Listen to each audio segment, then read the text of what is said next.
he shakes. Yeah, he gives you the occasions, So yeah, Brutus was bought, and he's been upgraded so many times. I didn't even know what he is now. But all I know, he's just a beast. I think you hear him when he passes through. Yeah. Hence, we had to set the whole Brutus situation. I know, right? And I like how you actually describe that whole relationship you have. Like you push on the bike hard, which is, I guess, something you can also tap into how you approach life. Mostly, fortune favors the bold, I guess. Of course. I push Brutus very hard when I need to. And, in return, he just promises not to kill me. No, and that's the only thing you can ever ask for. Yeah. Right? Just say. So, I guess you've mentioned the people you've worked with, of course. Who would you like to actually partner with? Either it's an act, an organization of sorts, and what would you want to actually impact or make a large impact? Because you actually mentioned earlier while I was setting up that, it's about going to the entrepreneurship route, yes, but then making an impact, like changing lives for the better per se. Yeah. What is the latest vision along those lines? I'd really like to not because I'm at MTN, the previous CEO, we had a very good relationship. I would really like to jump onto, your CSI projects, the things that you do, because I go out to the schools and I do, motivational speaking and talking and encouraging people, and just having a strong brand behind myself would really help. I know MTN's got all these brand ambassadors. It'd be nice at some stage to jump onto that as well, and we've got a venue, a very strong venue. Flynn is about lifestyle, it's about families, it's about, people. It's where we should be having that number one brand. True. MTN needs to come to the party. Most definitely. Yeah, man. We hear you, right? Yeah, man. And after we did mention that whole APL situation, the sports tapping into environment. Yeah. And okay, cool. Your journey. We did touch on it. You mentioned that did you actually hit the 9-to-5 route, or was immediately into that, or you mentioned that you felt like you were, how can I put it? You were not getting the right compensation for what you're putting in. Right. I did for like 3 years. I did a stint 1 year in one company, and I did a 2-year stint in another company. It was going through that made me realize that, that I can't do this. 8 o'clock I'm there the whole day, and I'm pretty much stuck in a wheel, doing the same thing, and I'm waiting for this amount of money, and that amount will never change. Even if the bills change, that amount doesn't change. And I thought, no, man, I can't do this. And I'm assuming this can't be my life. There was also that whole fear, because usually when that cried, did it feel like, I need to make sure that I'm sorted till the next, I guess, payment. It makes sense. Yeah. And then how can I put it? Was it immediately after that whole thing, like, can't do this, you jumped out, or you'd actually set up something on the side running concurrently whilst you were in that environment, then jumping? No, I'm a beast, bro. I just jumped out, I'm telling you. I went to the office and I wrote a resignation letter. Damn. And the director was like, where are you going? I said, I don't know, but I don't want to be here. and I was in the wilderness for a year, right? I didn't have a job for a year. And, when you don't have a job, it teaches you how to get up and hustle, 5 o'clock it's not a thing to be out there already, and be back home by 11, 12 in the night. Because you realize what you put in is what you get is what you put in, and you move out of that whole comfort zone. Actually, funny enough, in that year that I wasn't working, I made more money than when I was working. Really? Yeah. No watching inspired. Okay. So basically, you took the bull by the horns, basically. Yeah. Without any backup plan, which is, I guess, a good approach. Very risky, risky. I must say, it's very risky. I wouldn't recommend for people to do like me. I would say, just when you're working, what you do is you have at least 6 months worth of expenses saved. Which probably in every month maybe you take 15% of your I would say your net, and keep that aside. To such a degree, if anything happens and you get out of your job, at least you got 6 months to find your feet again. To figure it out. Yeah, and try and have little debt. If you've got a car, especially now, these Japanese imports, you can buy those things cash. You don't really need to drive in your car, True. just for you to be able to be mobile and do what you need to do. So I'd say, people must jump onto it, but be careful. Don't just jump. Exactly. Don't be me. Yeah. Do not try this at home kind of man. situation. Makes sense. And I actually like that. You need to have a cushion, because then it will then affect or have an impact on how you actually exert yourself. Yeah. Because now you're worried about month end. Exactly. Yeah, month end. So you should have that cushion. All right. Top 3 must-haves as an entrepreneur, or things that you never leave the house without. My phone. Right? Most definitely. And who's your plug? MTN. Who can it be? Funny enough, at my first contract, when MTN first opened so many years ago, I had my contract then. I still have that number. Oh, yeah. So my phone's number 1. Number 2, my card. One card. My one card. The other cards probably have no money. But my one card was always be there. And I have to have my kicks, bro. We see you. Yeah, Show the people. Gotta have the kicks, eh? Gotta have the kicks. That's what's up. Alright. Okay, so it's your phone, the card, of course, and your kicks. And my kicks. And you're good to go. I'm good to go. Yeah. You're good to go. That's good to go. Not actually talk or a little bit more on that second part. You mentioned that one card. What's your take on the whole situation of credit? I guess that is one of the pitfalls for the youth, I guess, coming up on the come up as well. Like, you tend to then try to get all these different cards and like. No, the thing is look, to answer your question, credit is bad. Okay, but credit is good. Exactly. Okay, so bad credit is bad, but good credit is good. So good credit is when you are not spending outside of your affordability. So what you do is, most of the time you can't get ahead without credit. Of course. It's like, if you want to save a rand at a time and you want to buy something that's $1,000, check out how long you're going to wait for that. Exactly. But if you are able to meet your obligations for that credit, then it's fine. You get ahead. They even in business, they always say, don't use your money, use the bank. If you use your own money, you'll be out of pocket. So with young people, it's all about your own goals.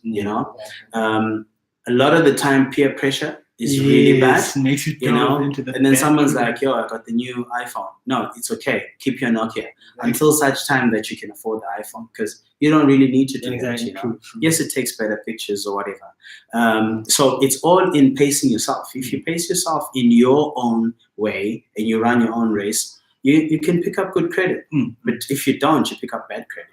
And then unfortunately you're going to suffer the consequences. Actually, I like that. So I should expand on what you mentioned. It's like what Jay-Z mentions, that how the Jews are actually able to buy up most of the profit. They were using good credit. Good credit. At the end of the day, and he was buying V8 engines. And it was some type of way, which is bad credit. Yeah, exactly. But that is actually interesting, because most people, I guess, it has always then ended up getting tainted in such a way that credit is bad. Credit is good if you're going to get something that will then turn out whatever, some sort of revenue. 100%. You don't need to live up to a certain standard, like you mentioned. You don't need the iPhone, the latest iPhone, if you can't. Your own standards, bro.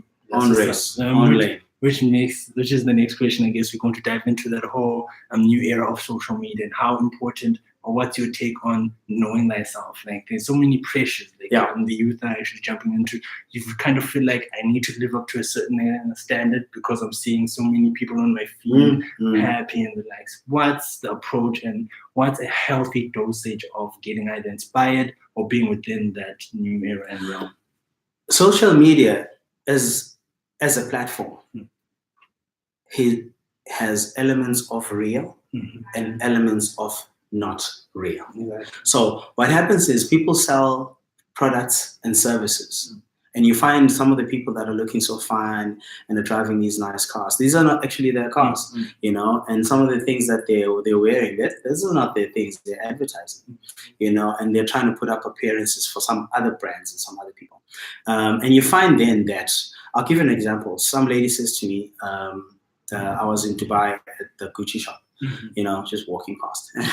But anyway, so this lady says, how... Wait, hold on. You in Dubai? Yes. But your people, I hope you're inspired. Yeah. Continue. Well, yeah. Vacation. Sometimes we play there, But anyway, she says someone came up to her and she had just bought a couple of items and actually asked for the item, said, hey, can I just take photos with your goods? Right? and then the lady was like, oh, okay, I guess you can have them, there you go. So she took the photos and immediately posted on Instagram. So to us, it seems it seems like she's just come out of Gucci with some, some products and she's flossing. So with the youth, it's very, very important to not follow these fads and some of these trends that are going around. You appreciate what you see and you say, maybe one day, and there's things that are not meant for you, I don't have a desire to drive a Bugatti because we will not drive a Bugatti anyway, but if you have one, good for you. I don't need to have one. And the things that they see, the phones, the lifestyle, all these people go to restaurants and sit there and take photos and leave without ordering stuff. And it's like, hashtag I'm a Tash. I'm actually having this So it's all about also self-esteem. If you have your own strong will and self-esteem, you know yourself. You're not going to be tempted to do things that you don't want to do. You know what I'm saying? And actually, that just painted a vivid picture of how these lads are portrayed in the sense they literally, that's not their items. But then you at the end user looking like, damn, someone is flossing and pressure. What am I doing with my life kind of situation? And then it becomes a fine line between actually knowing you're trying to live up to something that is big pressure. Big pressure. That's actually quite good. Tell us about the Dubai situation. No, please do elaborate on that part. I caught that. Just inspired me. Was it like a business trip, vacation of sorts? Yeah, we've got a company that we started with a mate of mine, African Trade Link, and we have offices. Recently in Dubai, and we're trying to establish that company. So when I'm out there, I'm just trying to see, push that and get it to start churning out some money. Because the other thing is, we are in Africa, we're in Swaziland, and now it's called Eswatini. We can't be stagnant here. The world, look at what social media has done. It's put the world in one hand. It's right in here. Everything is here. Whether it's Twitter, it's Instagram, it's whatever, everything's here. So my approach towards business is to be able to see the world as right here. So going to Dubai is like 8-9 hours, but really at the end of the day, it's just another guy's backyard, as much as Swaziland's our backyard. So it's, can we just come to your backyard and make some money? And if you look at it, even the Pakistanis, they come to our backyard to make money. Let's go to their backyard and make money. So Dubai is really, I know people look at it as a glamorous place. There's always that perception. But to us, it's just a place where we're trying to make money. I like you touched on that whole situation. This is a mindset shift. There's some seminars that we had as well. Our EBU unit was going around driving that whole concept or notion of it's now a global village. You need to think, supplying goods within this realm, which is Eswatini and beyond. There's easy access. The internet is literally leveled out the field. It's open. Exactly. Which is my next question, I guess. What's your take on that whole Industry 4.0 and how the role tech is playing with growing enterprises and the likes? How can the youth actually tap into that? What would be your advice on how they can approach or their thinking now? Like you mentioned, it's now a matter of 8 hours away. You've got Uber now. Traveling is no longer. Back in the day, you'd be like, yo, I might get lost. Like now all you need is an app, I know, GPS, and you're good to go. So how would you advise the youth to actually tap into that whole space? Social media on its own is already a market. Okay, it's already created a market. So you can go onto Alibaba now, and purchase and sell stuff. Or you can go to any of these websites. You can go to Besmo.com or whoever that you want to go into. You don't have to be in China.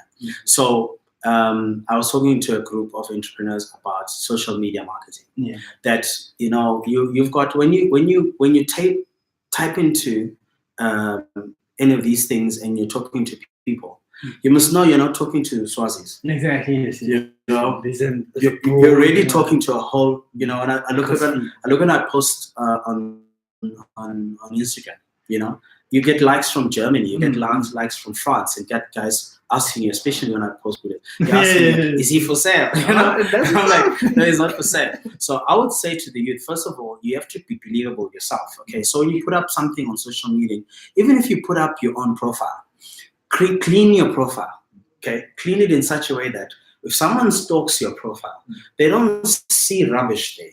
They see someone that's trusted, someone that's trustable, to say, no, this guy here, I think we can do something. So by the time you turn just that social media page into a business page, or you're now using your profile to get business and contacts, when people go through and look at it, it doesn't have all these funny things that when people posting, and people are very, I would say, they're very critical of stuff that you put up. And don't be irresponsible. If you want to get into social media and you want to create a profile that's believable, do that and be very careful about the content that you put up. Be yourself. It goes back to what you touched on as well. Like, know thyself, because the moment you know who you are, you'll be able to portray a true belief. Of course, the truth should set you free. Yeah. I guess there's always this whole movement of kindness as well and being real. What's your take on the whole situation of how can I put it? Using social media for putting down other people or bullying, social bullying, by the way, and the like. There's this misconception that you need to either step on other people or overshine other people. What is, or how would you put it, best practices to approach the space as well? Look, it's very silly. I mean, it's very silly for people to actually bash other people or bully them on social media. And if I come across a person doing that to anyone, I block them immediately, because they're bringing bad vibes. So I would caution against those things. If there's things, there's a thing in English that says there's not everything that should be said. That can be said, that should be said, and there's things that you really want to say, and you look at it and say, what's the impact of saying this thing? Well, if I say this thing, how will I be seen? So no, let me not say that.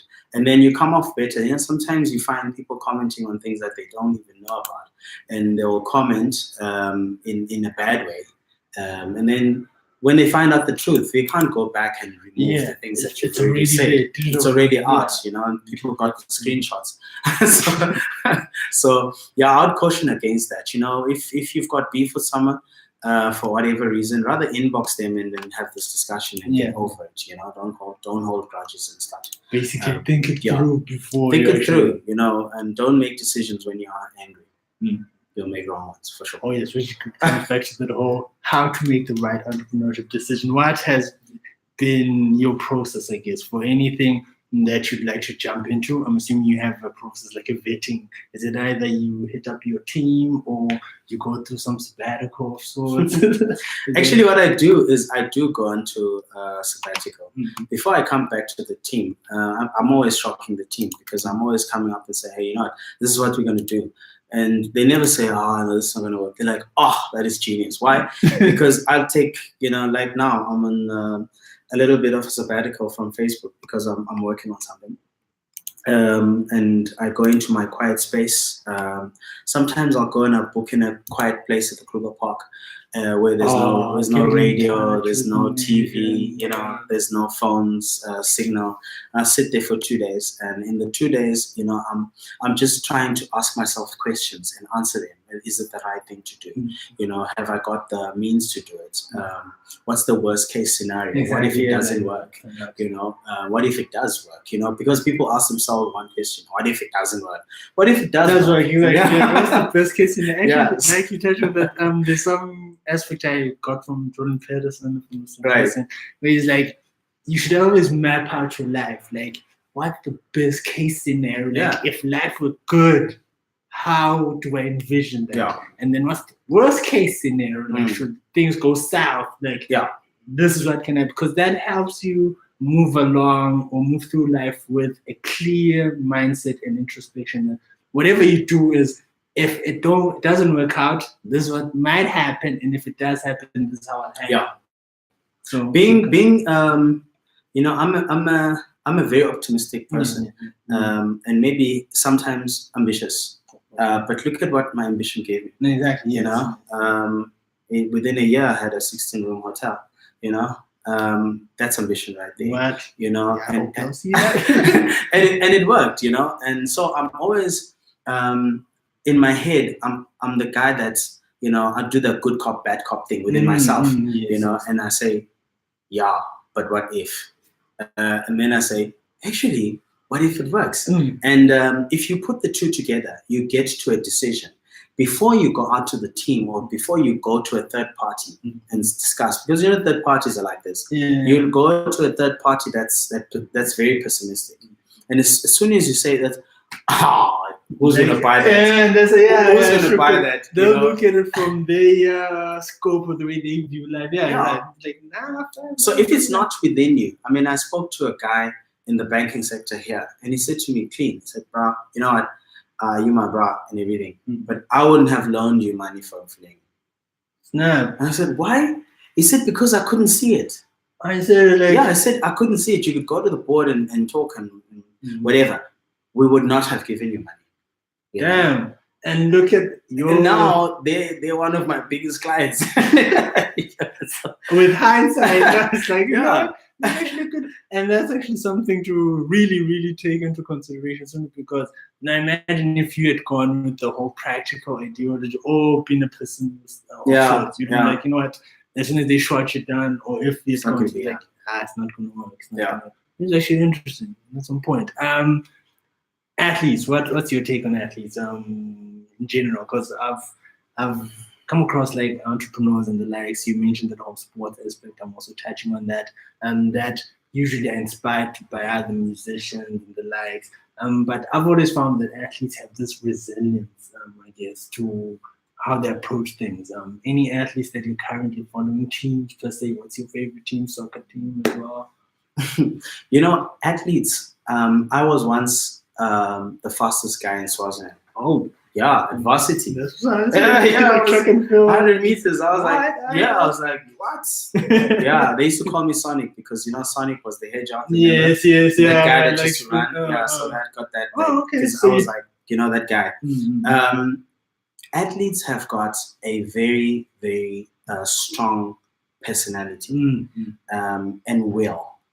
Okay, because to get to be the best, if you need to work that extra hard. You know, if you look at Ronaldo, who is, in my view, the best player in the world, he works out. Well, yeah, people would argue, but you know, at the end of the day, you know, statistics. The numbers don't lie. He works out harder than all. Whether he goes to Real or to Juventus or whoever, he works the hardest. Now, in the country, we've got a lot of athletes, soccer players, and all these other things. I feel that they are not getting what's due to them. Okay, and maybe there's many things, you know, we have a small economy and all these other things, but I think MTN is doing a great job in terms of, you know, supporting sports and all this thing. It's great, you know, and we just need other people to come on board. Swazi Bank's on board, you know, and other guys must come on board and actually grow the budget in such a way that all these guys can put in more effort, you know, and it's worth their while. So in terms of soccer, I don't follow anyone.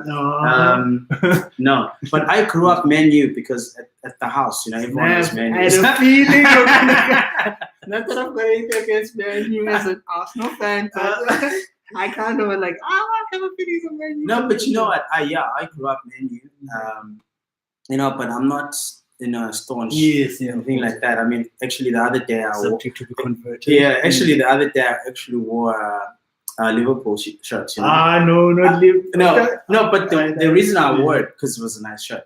You know, it wasn't about, you know. He's not a fan, people. So no, I'm not a fan. Though. I don't hate Liverpool. I think Liverpool's great. But if I were to go back to my roots, I'd go back to Man U. Oh, okay. Yeah, makes sense. And I guess Man U is like, how can I put this? That film. It's kind of like Arsenal, where we through thick and thin. Yeah, you stick by. Yeah, so many heartaches, but you're still there. You're still there. And I like that you touch on all those different aspects, which I feel like is something that each of us should have in whatever sphere or industry we're in, like that whole resilience. I read somewhere this tennis player as well, like the working out routine prior to any game was so intense, like, and people never actually see the things that happen behind closed doors or behind the curtain before it's time to actually, I guess, keep the court. Exactly. Yeah. I'm also avid on the whole, or supportive of the whole, growing our internal, I guess, sports realm of sorts. Yes. Simply because I actually discovered later on in life, like, you grow up under the impression that, your movie stars are the people that get all this money, but we should look at actually it's they like, get more. They don't like, I don't know, this person is learning a thing, and so it's actually 200,000 pounds a week. Like, damn, this guy that you actually get to appreciate, and I truly do believe in the long scene as well. Looking at how we've won the arts and the strides we've made, it's actually there's potential for sports as well. Yeah. And then going back to, I guess, a few more before we wrap up, I'd like to ask, top 4, you travel, right? Most days. Yeah. Top 5 countries that top of mind you've seen either and you've loved seeing, or you'd like to actually visit as well. Even though I go there for business, Dubai still remains number 1. Abu Dhabi remains number 2. Thailand, number 3. I enjoy Thailand, and believe it or not, Taiwan. Yeah. So those are, I do a lot of travel to African states as well, and my best one in Africa is Kenya. And that's actually a hidden gem. Kenya's great. The life there, it's 24 hours of just hustling. The guys there work so hard, they play so hard as well. We're gonna be out we're going to Zanzibar with Ila at some stage this year. We're gonna hit it down there. It's gonna be good. So I'm looking forward to Tanzania. But yeah, those are my top 4. Right, actually. And then locally, what do you love about our beautiful something like top 5 spots besides Mfuleni? You would recommend for anyone either locally or coming into the country, like, you must see these top spots. Poponyane is a great spot, for the tranquility. Maloloche Game Reserve is one of the best. Klane, even though it's hot, Klane is still great. Where else? That new place, River Resort, the one at the it's a bit hard to get there, but it's a nice. It's the views. Exactly. The views are amazing. And it actually helps simply because we've become people that are so urbanized, I guess. Just in concrete. Just to get out. You need to get out. Yeah. And then obviously in Flint. we saw that on camera. Most of. And as we're about part where I guess I need to ask this as a foodie personally. Top 5 meals. Come on now. I'm a traditional nigga, so number 1, Ngamasi. Do you have them with what's this? Sikosambila kind of stuff? Yeah, that's the best. Actually, Ngamasi is number 1. Tribe. We make one of the best, some of the best tribe in the country. Tribe is number 2. Mqombe is still the one, that mixed grill. Yes. That one's nice as well. I have a very big love for prawns. Anything seafood. Noodles have held you down through those tough times. From the 2-minute noodles, What? Yeah. Yo, How could I forget Oh, noodles? noodles, yeah, And man. no one actually gives a shout out to the noodles that you know. Yeah. The noodles are Shout out very to the noodles. That's cool. That is actually a nice drop. Right. And obviously, we need to also find out your artists. We know Ila somewhere there as well. Shout out to Ila, homeboy. Yeah. Top 5 artists. Top 5 artists. Amanda Mo. Oh, yes, and just doing the most. Yo, Amanda Mo. Flame Boy Universe. Ah, shout out. Yeah, man. Flame Boy is doing the most. I like that. Ila Pink Boy. He's my nigga. Doing his thing. I love him. CZ. CZ's doing a couple of pieces with Ila. A very talented boy. Very, very vocal. His vocals are strong. You know, he's a very strong boy. Who else? Artists. Notando. Oh, yes. Notando. Shoke is one of my favorites, you know, and she's come out quite a lot out there. And the last one would be Vanilla. Yeah, love them. And then obviously we know kicks, still flat, and then fashion items, you know, must-haves, I guess, in your wardrobe. When you put it open, what is your favorite item, or what item do you recommend? Perfume. What's the favorite? I have 450 bottles of perfume. Damn! Yeah, man. Love perfume. I Gotta smell good. Of course, you know? of course. And then, yeah, obviously perfume, kicks, caps. You know, got my Pringle cap. Jeans. Never go wrong with jeans. You know, if you gonna have too much of something, have too many jeans. And then because I'm a traditional nigga, I'm always I'm always there. I actually saw that whole situation where was a young thug who was rocking the Vish. You know what? That's what it is. Like 10 different ones, just like, yo, shout out to Cop. Yeah, you know, we've got you know, the sexiest traditional way, you know, in the world. Which gives potential to someone. I like what Tony is actually doing. Incorporating. Yes. We you know, I was actually talking to some people, and I'm like, you know what? It's actually not fair for this traditional outfits, Swaziland, especially the top clothes, to be made outside the country, because they are us. Exactly. Okay. So, you know, the companies in Matapa, they need to come up to the party, you know, and start making these things and so that we can also get royalties as a country, you know, because we don't know who these guys give the money to. They just come here, you know, sell the stuff and then leave with the money. So yeah, those are my top 5. Plus, yeah, you actually have an extra selling point, like proudly me is Swatini. Yeah, it's a Swatini stuff, bro. I mean, you go to South Africa and you wear our stuff, and you're not even Swazi. You know, immediately like, how is Swat? You know, and I know I'm Venda.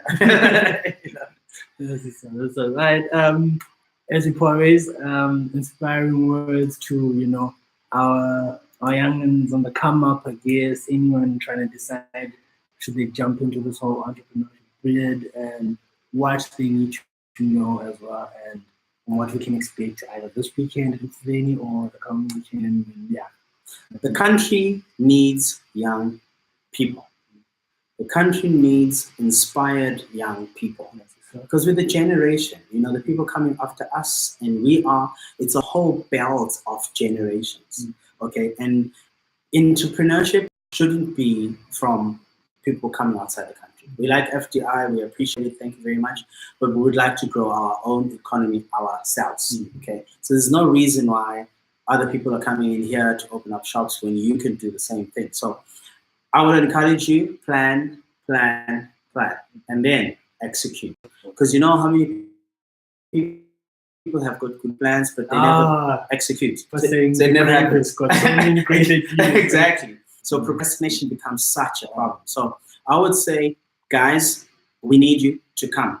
And I'm not one that has too much time, you know, but I do give a bit of time and information and advice to people. Just find me, Talat, just for Talat, you find me. I'm the only Talat, you know. And Fleni Lifestyle is happening. We are finishing our new venue. We're gonna have some shows, some big jazz shows coming up. I think it's on the Ila's when the show on the 27th. Yeah, we had a big jazz show there.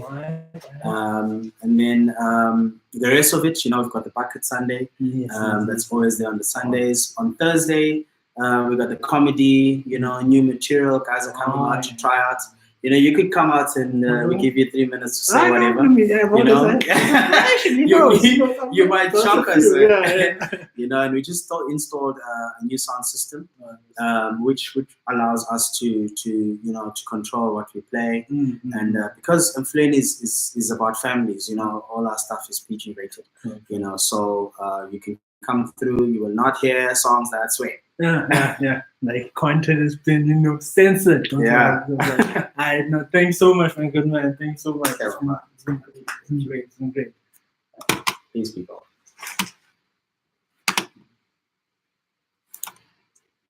We're done. It's a wrap. So this is on Facebook.